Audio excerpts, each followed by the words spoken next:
Assalamu alaikum everyone, I'm back with another 3 hadiths. I try to pick out these hadiths specifically regarding our generation's needs. I even try to orient them properly in the best way to have the most effect. If you watch through all 3 of the hadiths, then I think it will sit more complete in your heart. If there are certain questions you have or certain hadiths you want to see in these videos, you can comment them down below. I'll try to find as much sources as I can and try to prepare something. The 3 chapters for this video are the Prophet's Testament, Youth and Cultural Decay, Youth and the Cause of Allah's Word. Let's get started with the first hadith. The Prophet's Testament. When Abu Sa'id al-Khudri would see young people, may Allah be pleased with them, when he would see young people, he would address them by saying, "O testaments of Allah's Messenger, peace be upon you, welcome.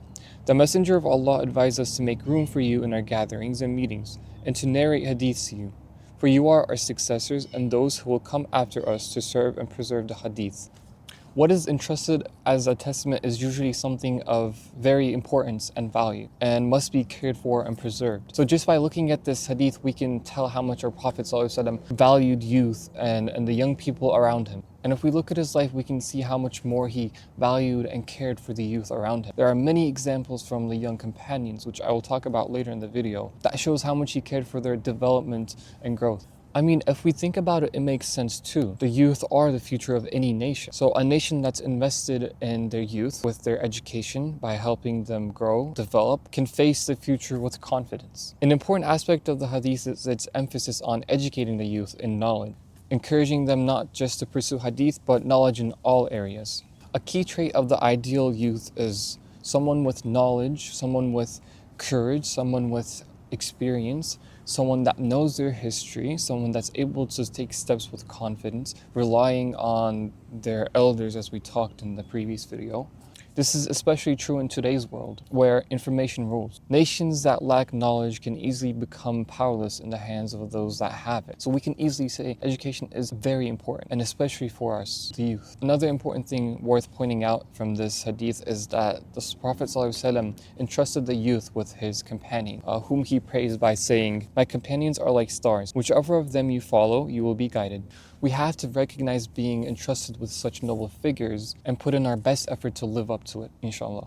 Just reading this hadith should give us all so much motivation to live up to it. It should empower us, knowing we are still lucky to be a part of the youth that Prophet ﷺ is talking about. Being of with an age and having the enthusiasm and energy that we talked about in the previous video is an amazing thing that we have, and we should strive to make use of it. The second hadith is, whoever tries to resemble a people is one of them. Today, with TV shows, movies, and the internet, a lot of cultural norms from other societies have become things that especially our youth start to imitate. A Muslim is someone who holds on to their values and lives by them. For example, in our culture, we value modest clothing and revealing outfits aren't accepted. Yet, many of our young ones, after seeing these trends on the internet, on movies and TV shows, start following them, imitating another culture. And it's not just this for clothing, it's almost in every aspect of our lives. Our music, the way we dress, the things we eat, everything. And every single one of these things affects our heart and affects our way of thinking and either brings us closer or moves it further away from Allah subhanahu wa ta'ala.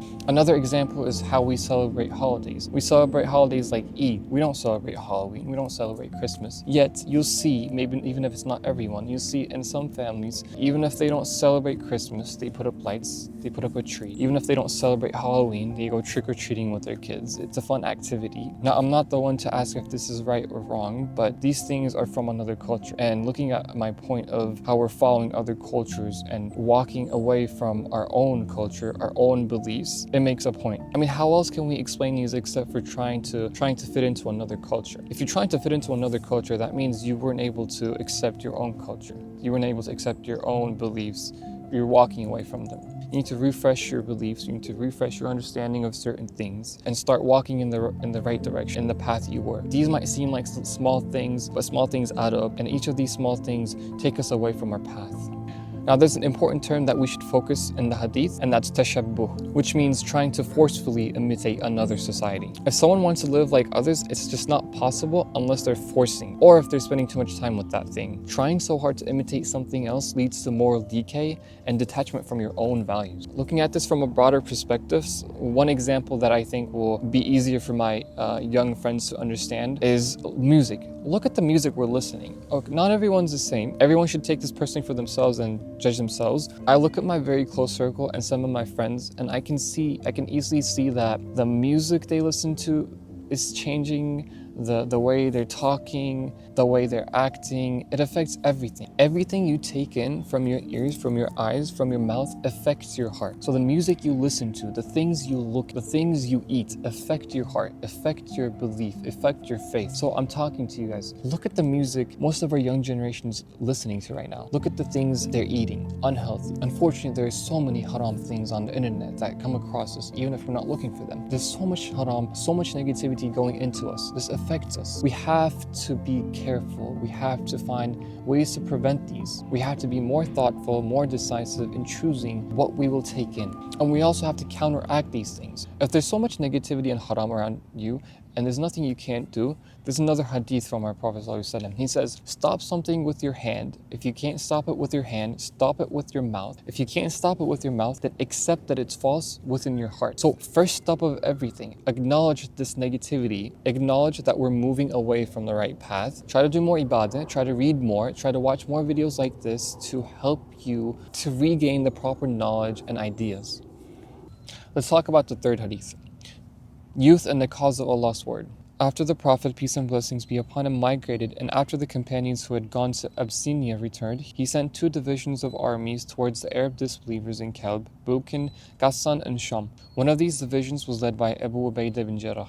Now, this isn't exactly a hadith, but it's something our Prophet ﷺ did, and it has a lot of meaning to it, I think. Our Prophet ﷺ demonstrated remarkable leadership in how he used the people around him. He carefully placed his companions in roles that suited them best. Whenever he gave someone a task, he made sure to choose the most capable person for the job. Now, looking at this and knowing that our Prophet ﷺ appointed many of the young companions as leaders to the other companions, it shows us how much he valued youth, how much he trusted us. It shows us that just because someone is young doesn't mean they're less capable of a job or a task. Just because they have less experience or whatever doesn't mean they can't handle it well. Take Ali radiallahu anh for example. Despite his young age, he played a crucial role in battles like Uhud and Khaybar. Then there's Abdullah ibn Umar, who was very young but became a very respected scholar and narrator of hadith, demonstrating that young people were not only warriors but also guardians of knowledge. I think this is an especially important example for us, as in our time we don't really have battles, but we fight with information, as we said in the first hadith. We fight with knowledge.